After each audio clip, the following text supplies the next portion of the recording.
Good morning and welcome to the second week of the CIBSE virtual conference on the theme of Net Zero Carbon Climate Emergency 2021.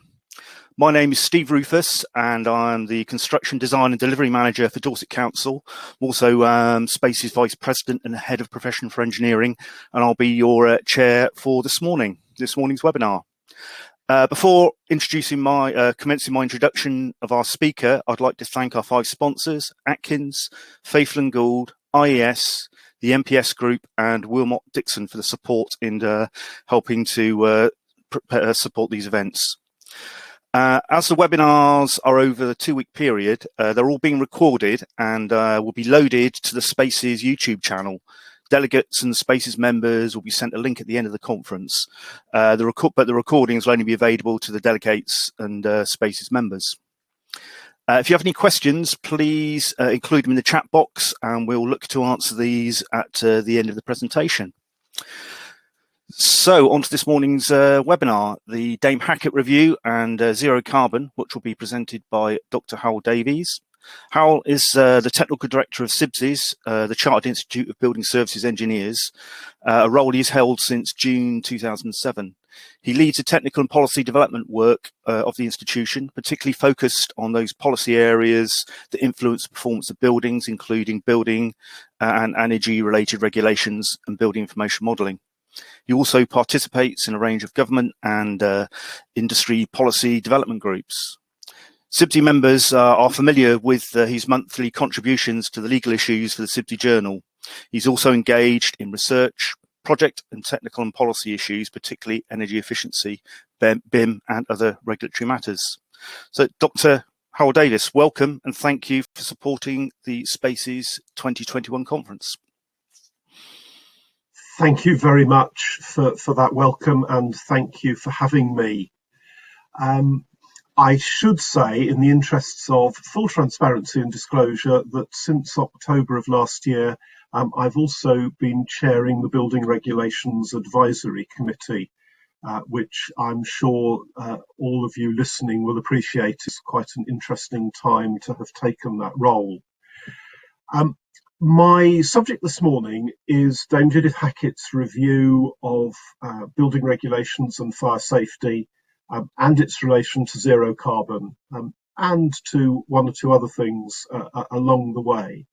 But before I get started, I think it's important that we all just pause, and particularly given the leading headlines yesterday, which were understandable perhaps in the circumstances, it is worth remembering that yesterday marked the 4th anniversary of the Grenfell Tower tragedy. And I think it's worth our while just pausing to reflect on that for one moment and to remind ourselves that 72 people lost their lives in that fire, and that much of what I'm going to talk about, and I hope you're going to ask me questions about during the next hour, is brought about as a direct result of the tragic events of that night 4 years ago. I was reflecting that it was a Tuesday night and I'd travelled into London on the Wednesday morning. I'd caught a very early train because I had a breakfast meeting in the city. And I hadn't paid any attention whatsoever to news stories. So I got into the office at about 8:30 to a meeting, which was interrupted by somebody coming in to ask me what I thought about what had happened at Grenfell. Well, as I didn't know at that point that anything had happened, it was something of a shock, as I'm sure it was to everybody. So good, I think, that we remember the background to what we're talking about, and particularly those who lost their lives and those who survived and whose lives have been changed forever as a result. So I'm just going to give you a quick summary of what I want to cover. I do want to talk about the draft Building Safety Bill and the Building Safety Regulator, which is it is going to drive the most far-reaching changes that any of us have seen in our working lives. I'm absolutely certain of that. I also need to talk a little bit about the relationship between building safety and net zero. And I want to, at least in passing, pick up on the digitalization and the modern methods of construction agendas, which are all running and are intertwined with what we're doing. And indeed, I think one of the big challenges we've got is trying to keep a balanced whole system view. It's very easy, particularly for people who are focused on one of those four, to get really down into the weeds about it and forget how it links into the other things. But I hope we'll pick that up along the way. Now, what I'm going to say is, if at some point I say something that anybody thinks is not quite clear, do feel free to pop a quick question into the chat as we go. And I will try, if they're simple questions, to respond as we go, because it's always better to do it that way than find that when you get to the end, somebody asks a question and you realise you didn't do slide 4 very well. That's not good for anyone. So please do feel free to do that. So Dame Judith Hackitt, and I have put Fellow of the Royal Academy of Engineering there for a purpose. I'm conscious that some of our audience today are engineers. I do understand some of you are from other disciplines as well, and I've tried to remember that in preparing this. But it is notable that this review was carried out by a very well-recognised engineer, and I think that's important. And it undoubtedly influenced the way that the review went. The original purpose of the review was to look at high-rise residential buildings. Now, I think everybody knows that language has moved on. The current version is higher risk buildings, but we'll come to that. And there were two broad purposes to the review: to make recommendations that will ensure we have a sufficiently robust regulatory system for the future. And I think we all know that's been done with a vengeance. And to provide further assurance to residents that the complete system is working and that the buildings that they live in are safe and remain so. And that, I think, is a huge challenge. And I also think it's important that we remember that there is very much a resident focus to this. This is not about the supply side of the industry scurrying around and working out better ways of working. This is about how we convince hundreds of thousands of people that we are delivering safe outcomes. So I hope everybody's familiar with Dame Judith's review. And I should note that I was hoping that by now the Building Safety Bill would have been introduced into Parliament. It hasn't. And so some of you may feel, well, not a lot has moved on in the past year. At one level, I'm afraid that's true. We are still working from the draft Building Safety Bill that was published last July. At another level, there has been an enormous amount going on in the background. Not least, we now have a definition for the golden thread, which is helpful. But going back to Dame Judith, her conclusion was brutally simple. The current system is broken. And I certainly wouldn't want to try and argue that one with her. She picked up on 4 areas where she highlighted failure in the system. So ignorance about regulations and guidance. They're not always read by the people who should read them. And very often there is misunderstanding about guidance and regulation. And I'm very conscious that I'm talking to people from potentially a building control background. I will come to the golden thread, Philip, at an appropriate point, but thank you for the question. I'm conscious some of you come from a building control background, but it's been very clear over the last 4 years and probably longer that there are an awful lot of people who don't appreciate that the approved documents are guidance that is based on common situations. The approved documents aren't regulation, they're guidance about the regulation and how to comply with the regulation. And it's just not legally valid to say the approved document says X, therefore you must do it. Because there's a disclaimer in the front of every approved document that says that you can adopt alternative solutions as long as you comply with the functional requirement. That system is so badly understood. Frankly, I never cease to be amazed at the examples of people not understanding the difference between guidance and regulation. And I think we need to be aware of that. So that's the ignorance piece. Dame Judith was very clear about indifference. That far too often people's objective is to get the job done for the contracted price and not to do the job safely or do the job properly. She was very clear that often concerns about quality and safety are not adequately addressed or just plain ignored, and that there's a lack of priority given to safety. And we might come on to touch on that a little bit more later as well. The other areas which she felt underpinned the failure of the system, a lack of clarity on roles and responsibilities, and we will come on to that in more detail shortly as well. And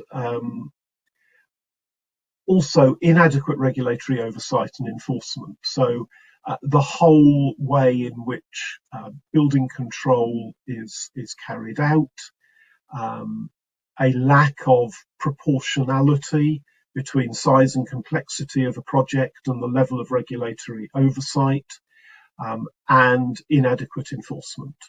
And there could be a whole session around those 2 points on their own.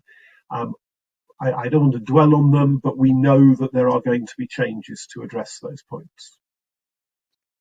And then, having received the report, and again, there was quite a long pause while government worked out what to do, but they have accepted all of Dame Judith's findings. So they are in the process through the Building Safety Bill of establishing a new building safety regulator that will be based in the HSE. Not only did they announce the Fire Safety Bill, it's now the Fire Safety Act. We are developing the new building safety bill, and there's a timeline coming in a minute. There is going to be a new regime for construction product safety and approvals. So the Office for Product Safety and Standards, which sits within BEIS, is taking on the responsibility of running a new construction products regulatory regime. And indeed, Paul Morell, former Chief Construction Advisor to the industry, Paul Morell is leading a review of construction product safety. If anybody is interested, there is a consultation running or a call for evidence, and it's been extended from the original deadline of the 3rd of June. It now closes this coming Thursday. So if that is particularly relevant to anyone, you might want to whiz off afterwards and look up UK Product Safety Review, and that will give you the details. There's been ongoing work to develop a new competence framework, and the word all is going to pop up rather a lot in the next few slides.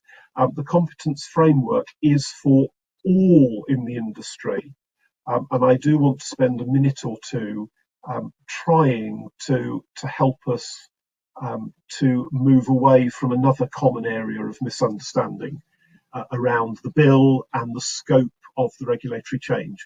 And above all, there's a demand for a radical change of culture, which, it has to be said, is far easier to put on a PowerPoint slide than to achieve. So we have the draft Building Safety Bill. It was published in July of last year, and some of us have spent a lot of time poring over it over the last 11 months. But it's quite a substantial document. The bill plus the explanatory memorandum only ran to 334 pages. So there's quite a bit in there. And that consists of the draft legislation, which is about a third of the document, and then the remainder is commentary on what the various sections of the bill are trying to do, and what the intent behind the legislation is, which does give some clues as to how the building safety regulator is going to operate. The bill, as I'm sure everybody appreciates, is not yet in Parliament. There was some expectation that it would have appeared before the 4th anniversary, but that hasn't happened. So we're still waiting. I would imagine that government will be keen to introduce it before the summer recess, but there is no clear indication at the moment when it will be introduced into Parliament. This one, I'm fairly certain, will go into the House of Commons initially. It's important to be aware that the bill itself will not cover all of the details. So again, going back to the golden thread issue, don't go looking in the bill for a definition of the golden thread. It won't be there. And although the Select Committee for Housing, Communities and Local Government, which scrutinised the bill, they had quite a bit to say about the wanting more detail. I am fairly confident that government won't want to load all the detail into the primary legislation. And there is a very good reason for that. And I think it's a very sound reason, and I think they've got this one right. One of the problems with the Building Act 1984 is that it's got too much detail in it. And if the detail's in primary legislation and you need to change the detail, it's very difficult because you need to get parliamentary time to change primary legislation. So I anticipate that a lot of the detail will be like the building regulations themselves, and a lot of the regulations around local authority and approved inspector building control. They're all in secondary legislation, in statutory instruments. The reason for that is that statutory legislation does not have to go through the same kind of process as a bill. There are mechanisms for it to be debated in Parliament. There are often opportunities for MPs, the term in parliamentary language is to pray against a piece of secondary legislation, and that triggers at least a debate and a vote, which does provide a mechanism for MPs to stimulate some scrutiny. But what it means is it is much easier for the government of the day to modify the legislative framework if it becomes clear that it's needed. So that's why we won't see all the detail in the bill. We will see it in secondary legislation, and there will be a heap of guidance, I'm absolutely certain. So there's going to be a lot of reading to do when the bill comes out. And what I do think the pre-legislative inquiry will prompt is perhaps for more of the secondary legislation and draft guidance to emerge alongside the bill so that people do get a better picture of the whole package. But at the end of the day, we will see, and we're going to have a lot of reading to do. If anybody hasn't gone and stocked up on reading material for whatever summer break you're planning and you work in this area, you may want to save yourself some bother, because I think Her Majesty's government may provide quite a bit for you. So what can we expect in the Building Safety Bill? Well, we know that it's going to have the powers to create the Building Safety Regulator. That's going to be part one of the bill. And that will be set up within the HSE. Government has already appointed a Chief Inspector of Buildings and is already recruiting people to work in the shadow Building Safety Regulator. And the Building Safety Regulator is going to have responsibility for setting the standards for building control officers, all building control officers, whoever they work for. So that's public sector and private sector. And the Building Safety Regulator is going to be responsible for enforcement. Now, they may work through building control professionals in undertaking that enforcement, but at the end of the day, the buck for enforcement stops at the Building Safety Regulator. And it's important to note that there will be potential criminal sanctions in the worst cases. The idea that people can get away with a magistrate slapping them on the wrist metaphorically and writing a small cheque and walking away for quite serious things, that is no longer going to happen. Spaces being reserved at Wormwood Scrubs for the worst offenders. And I think, given some of the things that go on, that is entirely appropriate. People have got to realise that we have building regulations for a very good reason, to keep people safe. And the worst breaches do need to be dealt with. And those out there who are tempted to cut corners and cheat and flout the regulations do need to be given cause to stop and think about the consequences of doing that for themselves as well as for others. The Building Safety Regulator is going to be setting up new competence requirements for work on all buildings. And I want to stress the word all. I sense from conversations that I've had over recent months that there is a misunderstanding that the bill is only dealing with higher risk buildings. And that's not the case. And I've got a little graphic which I hope will talk us through that in a minute. But the new competence requirements are going to apply to all buildings, and the new statutory duty holder roles of principal designer and principal contractor are going to apply to all buildings. So this is a really significant change. And the responsibility for building regulations will go to the new regulator. And that's not just the fire and structural safety bits, that's the whole thing. And, that's actually a huge undertaking, because the Health and Safety Executive is it's a safety regulator. They're not used to dealing with things like energy efficiency, acoustics, ventilation, broadband provision, and they are going to need to gear up for that. And I think they're well aware of that, but it's not a trivial exercise to undertake. So moving on to the new regime and buildings in scope. And I've got a little graphic here, which I hope will explain it. So we have higher risk buildings, which we think are going to be over 6 stories, over 18 metres, with multiple residential units in. There may be some other things brought in, we don't know, but over 6 stories, over 18 metres, residential is the core of it. There are of the order of 12,000 such buildings in England at the moment, I understand.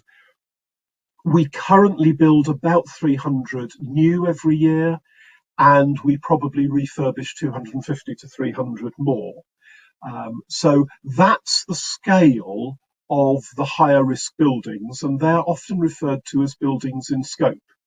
And that's short for buildings in scope of the more stringent regime for higher risk buildings.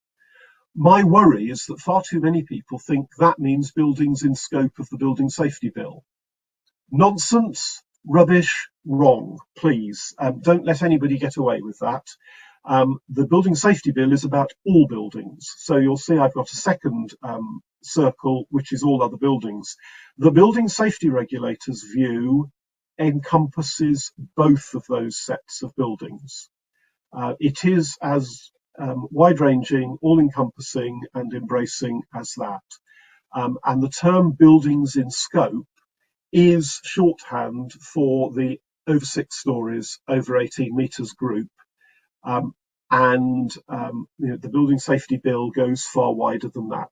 Apologies if you think I've laboured that, but I do sense that there is quite widespread misunderstanding of that, and so I hope it's helpful to have that clarified. So this slide builds on the slide we had earlier, and there are two extra points at the bottom because, and this is just for the the higher risk residential buildings. There's going to be a new safety case based regime, and the golden thread comes in. The safety case regime is going to require the operator of every higher rise building to have a safety case for that building. That will need to identify what the major hazards and risks for that building are, how they are being managed, how they are being mitigated, how residents are being made aware of the risks and the management regime and the mitigation. And it's going to be a whole new exercise for everybody to do this. And this isn't going to be like a completion certificate, that once you've got it, you can put it in your back pocket and forget about it unless asked.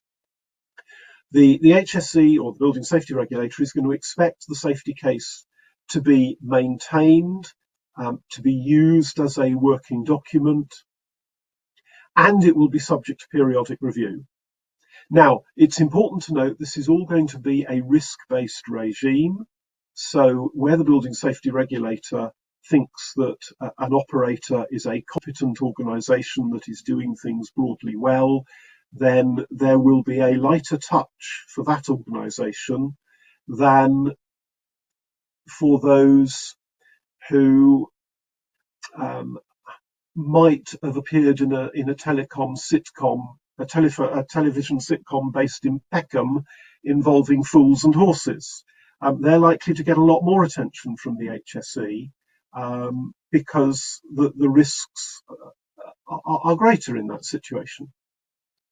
So that's the safety case regime. There's a lot of work going on in the housing association world, developing models for this and piloting aspects of it.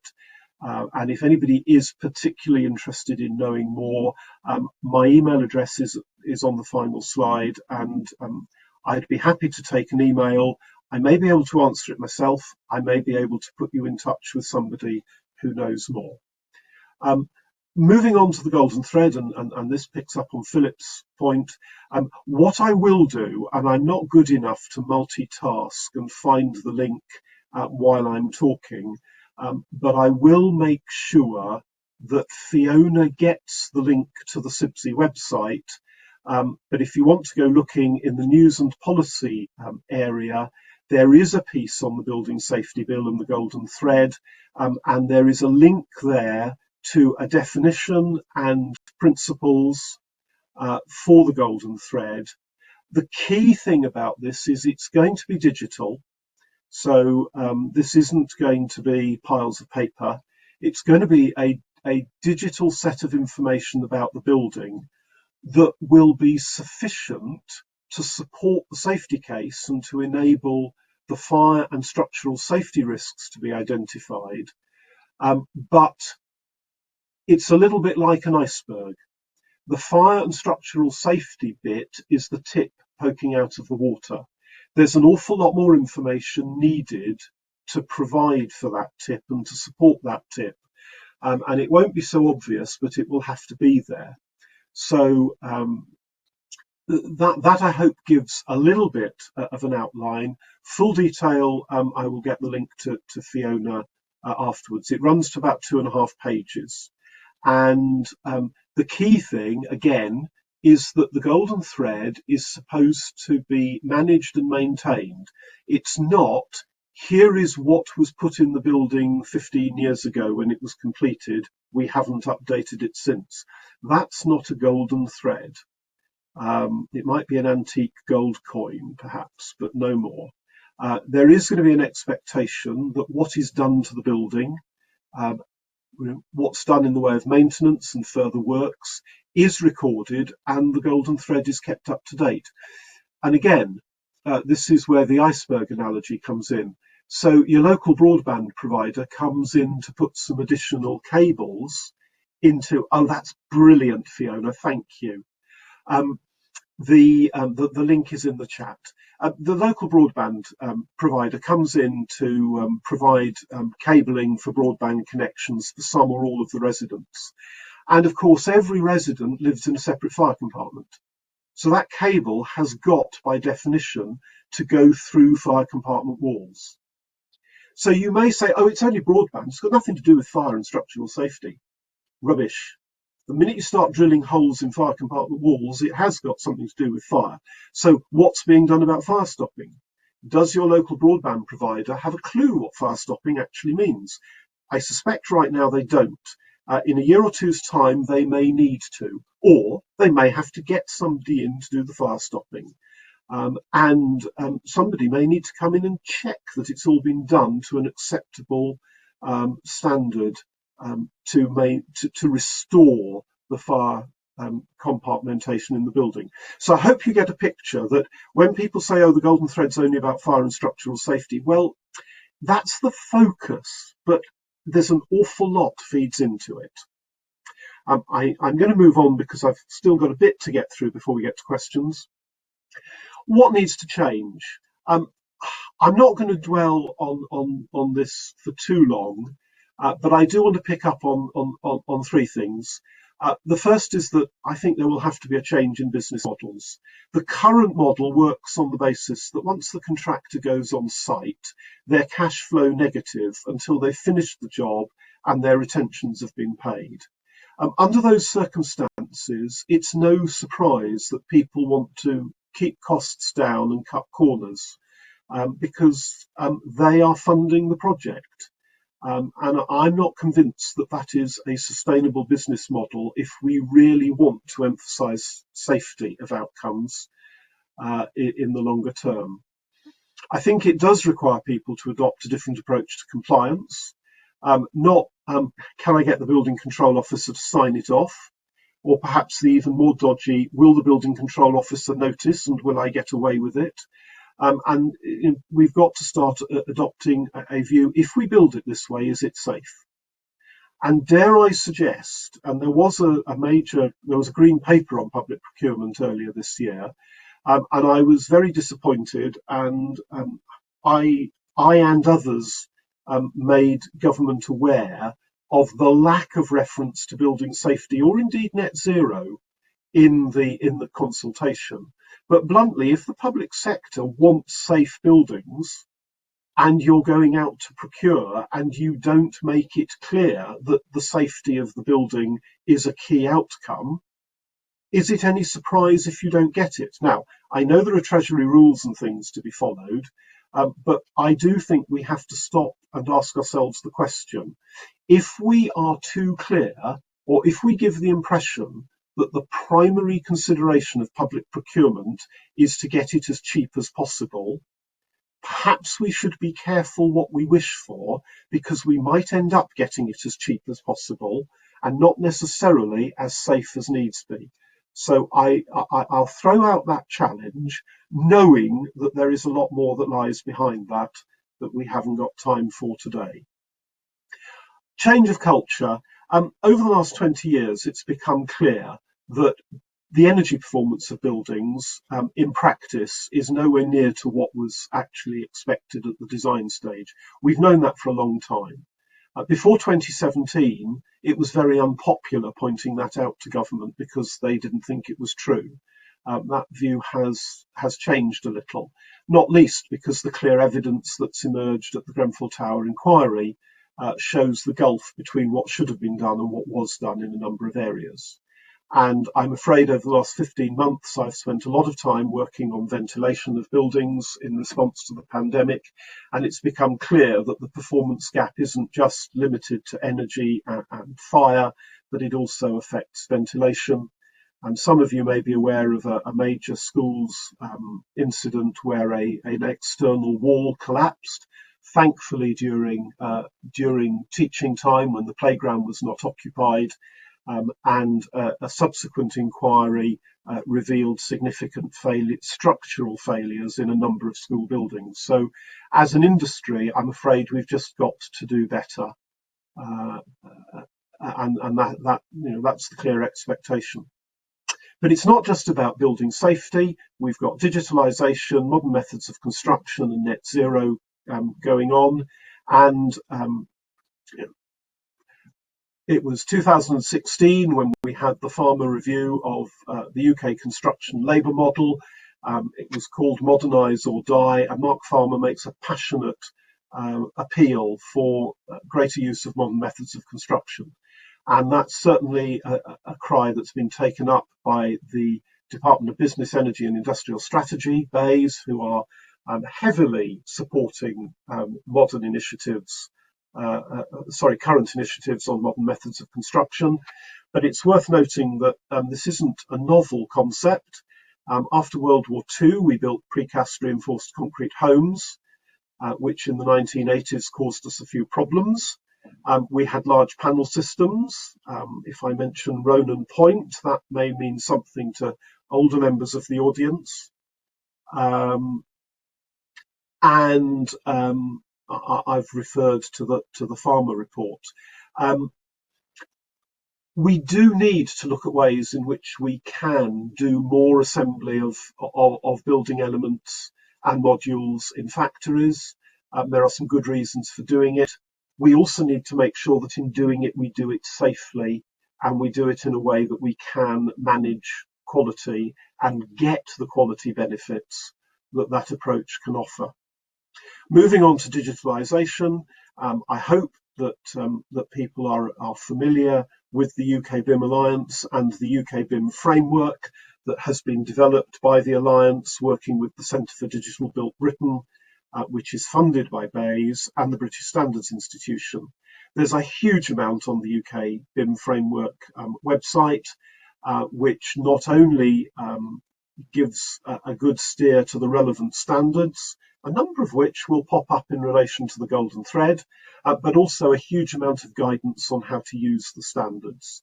And I would say, because I have some involvement in this standards activity, that I think in the last 5 years, there's been a huge change in the standards writing community, which was perhaps dominated a few years ago by people who had a very good technical understanding of standards, but perhaps weren't quite so aware of the needs of average users. And the UK BIM framework has very much turned that around to provide much more user-focused guidance. And those involved in the framework know that it's a lot better than it was, but we need to do even more to make that guidance even more user-friendly for those in the supply chain. So do watch that space. There will be further developments. And not just in relation to construction, but the whole issue about digitalizing the whole of the built environment and how we can use data to improve the performance of our infrastructure, to improve the interactions between infrastructure and other aspects of the built environment. There's a huge amount of work going on there. And again, that's all fine. We just need to make sure it's done in a way that doesn't undermine safety. And then we have the Climate Change Act, and I'm into the last stretch now. So we're now committed to being net zero by 2050. The sixth carbon budget came out in December. And again, this isn't just for the built environment, it's across the economy. It sets some challenging targets, and we have no hope of meeting them unless we can undertake major retrofit to existing buildings. So that is going to have to be pushed up the agenda in years to come. And again, we need to do that retrofit program safely. I'm sure we're all aware of the commentary around Grenfell Tower and the fact that it had been refurbished and all that. It is perfectly possible to refurbish our existing buildings safely and in an environmentally friendly way to reduce their carbon impact. It's just got to be done in a competent and safe way. And the Building Safety Bill will enable and support that, not hinder it. It's obviously got to apply to the buildings in scope, so they're even more reason to see the net zero and the building safety agendas working together. The one thing they can't afford to be is parallel initiatives, because the definition of parallel is that they're dead straight and they never meet. They need to be integrated, dare I say intertwined, to work effectively together. I'm going to finish by reminding us of a quote from Dame Judith's foreword to her report. And this is a lady who chaired the Health and Safety Executive, had a career. She's a chemical engineer by background, worked for many years in the oil industry or the petrochemicals industry. And she came out with this comment about being shocked by some of the practices that she'd heard about and convinced of the need for a new intelligent system. I think it is, I hope it's clear to everybody that we're on the cusp of changes which are much more significant than anything any of us have seen across our industry. And whilst I'm sure there are some who are hoping that the longer it takes to do this, the more chance there is that it'll all quietly go away, I just can't see any rationale for thinking that. There is going to be significant change, and the question for us is, are we ready to change? And are we ready to do that now? So thank you very much for listening. I hope that has been helpful, and I think I've left a little bit of time for some questions, which I think our chair is going to moderate. That's it. That's going to say, for delegates, any particular questions to come through, please put them into the chat bar, and we'll go through them. How I've got just one starting question on those to give people a chance to type, because it does take a little while. When you're saying about with the golden thread for all of the building information documentation, you have got your buildings in scope, but will that be applied to all buildings? So again, if you're running a building at the moment, an out of scope building, you need to produce all that documentation. And as you go through, you should be updating all the information. If any of the lighting's changed, the heating equipment's changed, I know you should do as in the city logbook. Is that all part of that new way forward? Right. Initially, the golden thread applies to the buildings in scope. Mm-hmm. So this is in the smaller category. So it's for those 12,000 buildings. Mm-hmm. It's worth saying that golden thread is not the only policy about information on buildings. There is something called Regulation 38. And it became very clear in the course of Dame Judith's review that Regulation 38, which is the requirement to provide fire safety information on the building, is very poorly complied with. And indeed, the building control people had to admit that there is no evidence of successful enforcement of Regulation 38. The argument was, well, there isn't an example of what good looks like. And if we can't say this is what good and compliant looks like, we can't make a successful case that something is not good and not compliant. The fact that that had gone on for years without being challenged, I find utterly depressing, but let's leave that. So there is going to be a renewed focus on Regulation 38, which will apply to all buildings. Mm-hmm. So every building being handed over will need the key fire safety information to be handed over with it. And if I can express a personal view, I really hope the building safety regulator gets a grip on that in the early days and starts saying to people, no, I want to see it. I want to see it in front of me, and I'm going to go through it, and I'm going to tell you whether I think it's up to scratch. So golden thread is for buildings in scope. Regulation 38 is for everything. And it's worth saying that there are one or two other things for buildings in multiple occupation. I believe there's a consultation running now on something called personal emergency evacuation plans, which gets abbreviated to PEEPs, which isn't the most helpful abbreviation I've ever come across. The basic story here is that where a building operator knows that they have got people living in their building who may have mobility needs and may be less able to escape in an emergency, what emergency provision is being made for those people? So, what are the fire brigade involved? Do the fire brigade know if we get called to this building, then there's a disabled person who uses a wheelchair on the 5th floor, and we're going to have to be ready to get them out if need be? So the personal evacuation plans is all around that. There's been quite a bit of controversy around it. And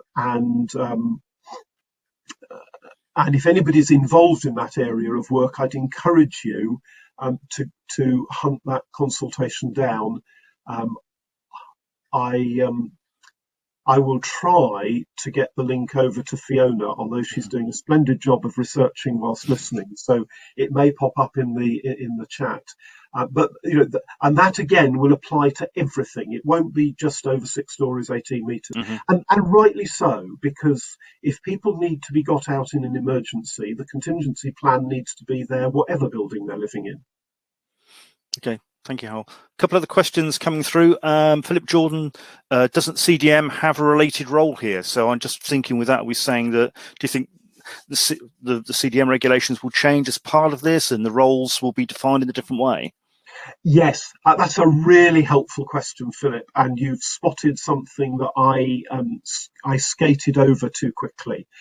So in my slide that set out some of the things that the Building Safety Bill will bring in, there was a reference to new duty holder roles. And for buildings that are being built, there will be a duty holder role for principal designers and principal contractors.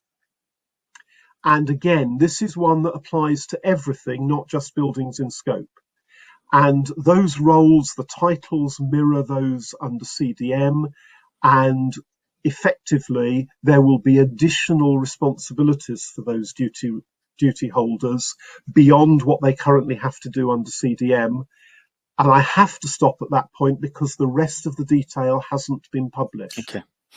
But this is the sort of thing that I would, and that's a brilliant question, because this is the kind of thinking that we need to be doing now. So if there are going to be new duty holder roles, how does that affect me? How does that affect the organisation I work for? How will it affect the people we interact with?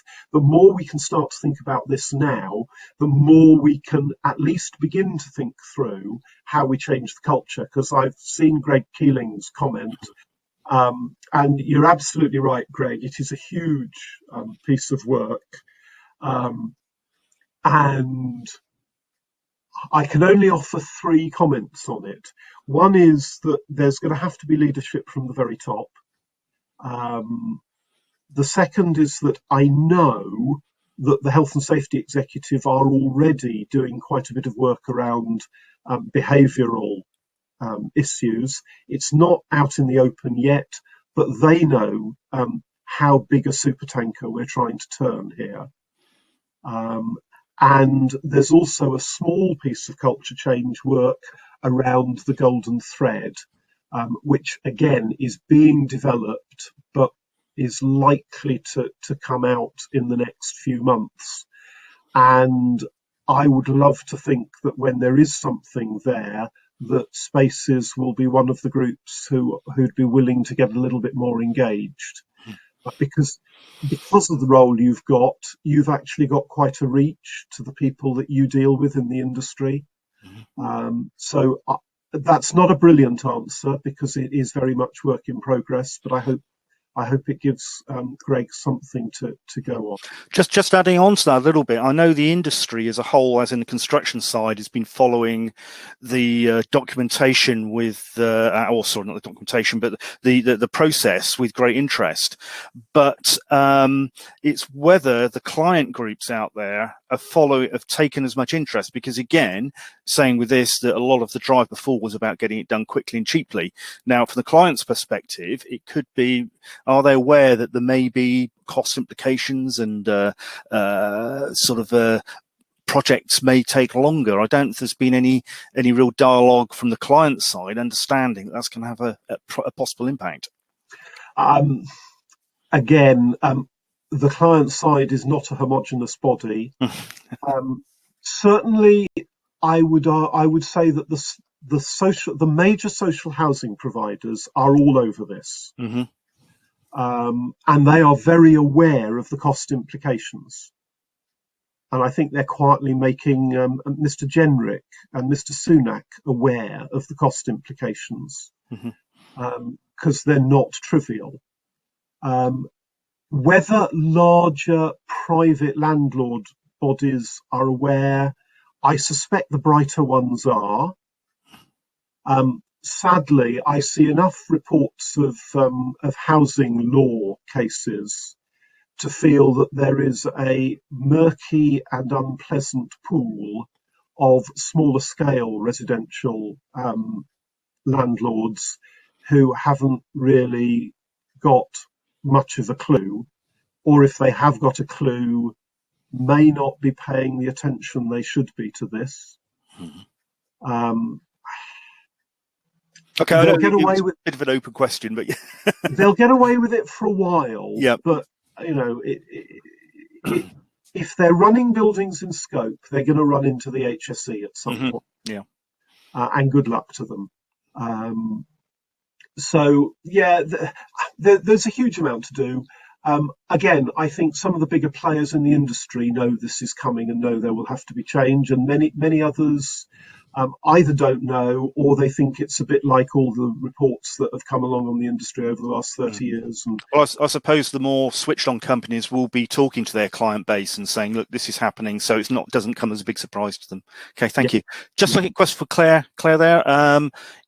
You mentioned the new regime for building safety products. Can you give us any information about where to go for this? And so going through that, and any product details. I think the best thing I can do is jot down a few notes immediately afterwards and send them through to Fiona for Fiona to share. Because there are 2 or 3 things I could pull together. What I can flag now is that the Construction Products Association have been working very hard on a code for construction product information, which has a number of strong points, but equally raises 1 or 2 interesting questions, such as actually some of it ought to be covered by the Code for Advertising Practice already.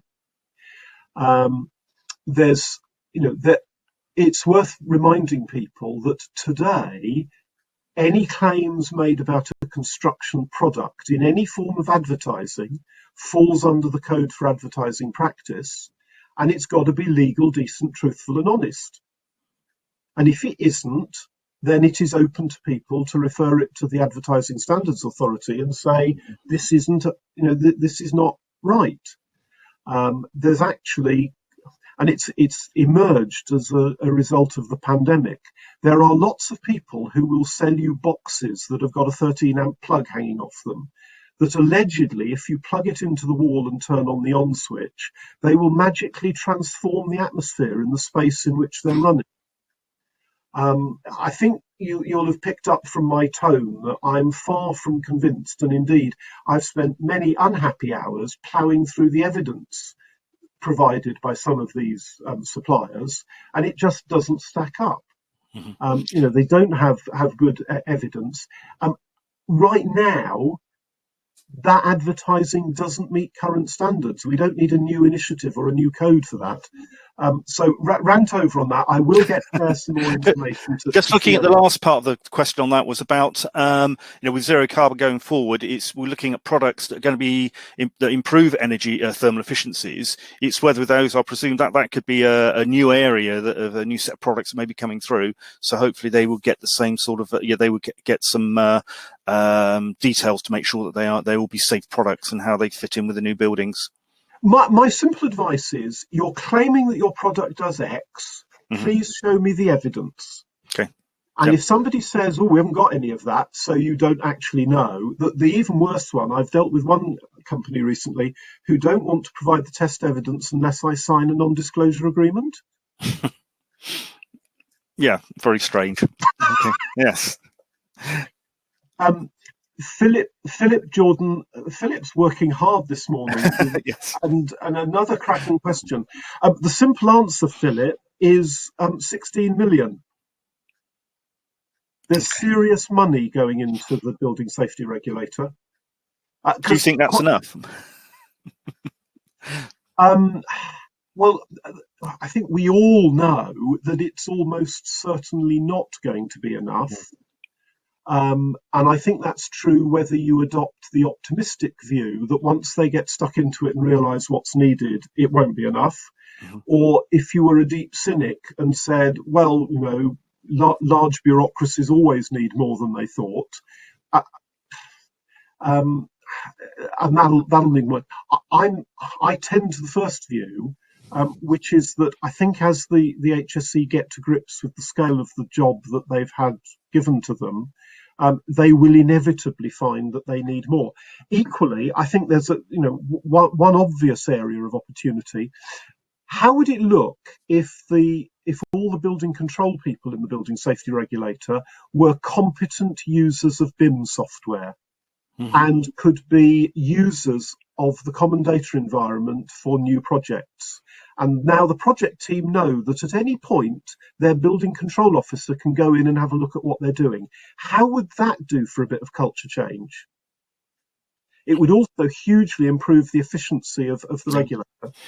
That's not a novel idea I had this morning, and I have suggested it to others. So we'll just see what happens. Okay, thank you. Mindful of time, there's just a very quick question perhaps at the bottom there.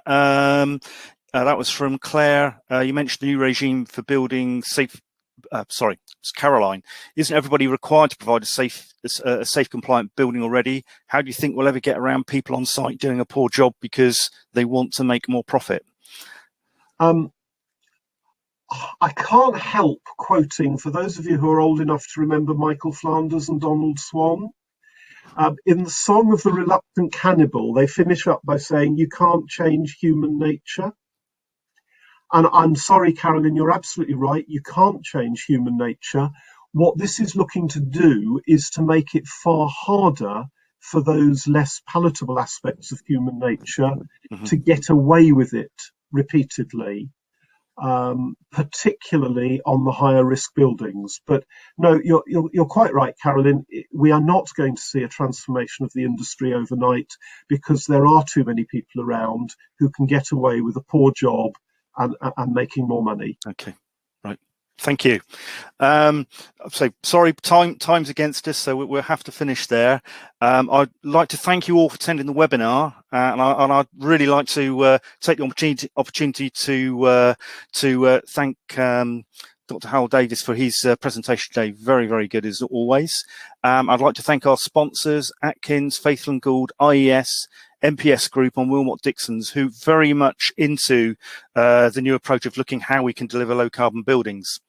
Could we take a few seconds to answer feedback questions on screen? It's just on a scale of 1 to 10, 1 to 5, 1 poor, 5 excellent. It's just to try and get feedback so we know how we're doing things in the future.